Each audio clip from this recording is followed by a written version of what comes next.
ఒక చారిత్రాత్మక విజయం ఇది. ఎందుకు నేను ఈ మాట చెప్తున్నానంటే,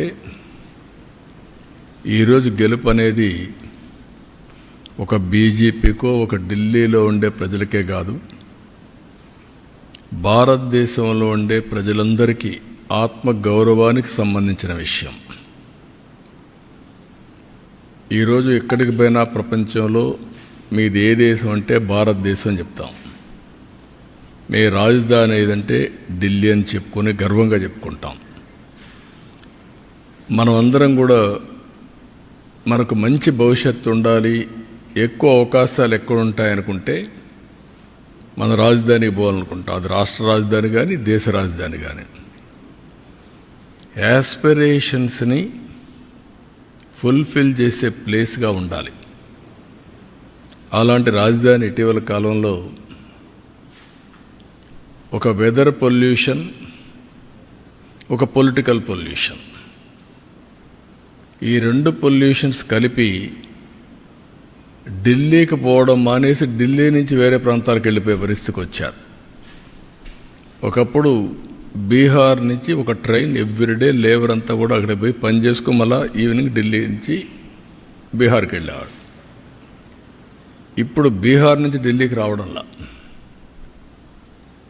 పరిపాలన అంటే ఎట్లుంటుందంటే, ఒక్కొక్కసారి పరిస్థితులన్నీ కూడా తారుమారయ్యే పరిస్థితులు వస్తుంది.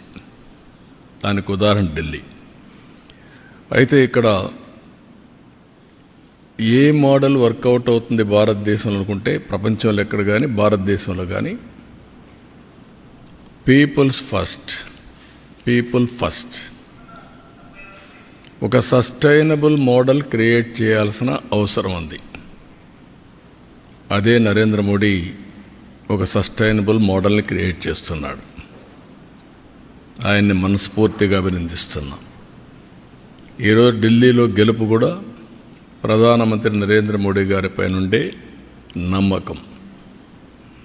ఆ నమ్మకంతో ఢిల్లీ ప్రజలు నరేంద్ర మోడీ గారి నాయకత్వాన్ని బలపరిచారు.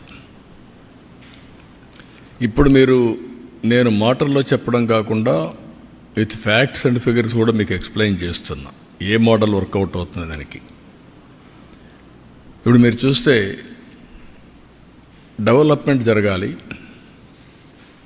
డెవలప్మెంట్ జరిగితే సంపద సృష్టించబడుతుంది.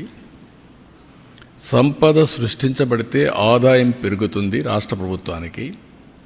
ఆ ఆదాయం ఖర్చు పెడితే సంక్షేమ కార్యక్రమాలు ఎక్కువ చేయగలుగుతాం.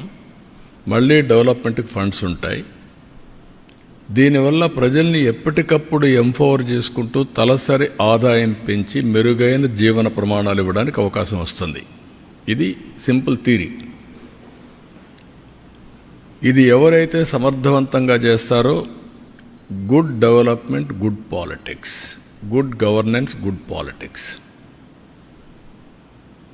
ఒక సుపరిపాలన ఇవ్వగలిగితే అది మంచి రాజకీయాలకు కూడా నాంది పలుకుతుంది.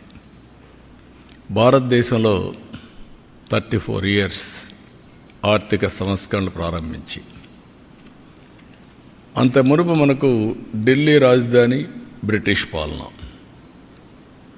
3 ప్రెసిడెన్సీస్, మెడ్రాస్, కలకత్తా, ముంబై, ఈ ప్రెసిడెన్సీస్ అన్నీ ఉండేటివి. మెడ్రాస్ ప్రెసిడెన్సీ అని ఇవన్నీ ఉండేటివి.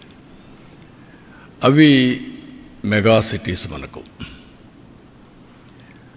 అయితే ఇంకో కొన్ని హైదరాబాద్ లాంటివి, నిజాం లోకల్గా ఉండే ఇవన్నీ ఉన్నాయి. అలాంటి కొన్ని ప్రాంతాలు ఉన్నాయి. ఓవరాల్గా ఆ సినారియో అది. 91లో ఆర్థిక సంస్కరణలు వచ్చాయి. 91 నేను ఎప్పుడు కంపేర్ చేస్తాను, బిఫోర్ 91, ఆఫ్టర్ 91. ప్రీ 91 అనేది ఆర్థిక సంస్కరణలు రాని నేపథ్యంలో కాంగ్రెస్ పార్టీ మొనోపలి, ఒకే పార్టీ, సుస్థిరమైన ప్రభుత్వం, స్ట్రాంగ్ ప్రభుత్వం, ప్రపంచమంతా కూడా ఎగతాళి చేసే రోజులవి. హిందూ గ్రోత్ రేట్ మీకు 2% వస్తుంది, 1% వస్తుంది, మీకు అభివృద్ధి చేత కాదు అని ఎగతాళి చేసే రోజులు. అక్కడి నుంచి రిఫార్మ్స్ వచ్చాయి. అది కూడా మన తెలుగు బిడ్డ పివి నరసింహరావు తీసుకొచ్చాడు.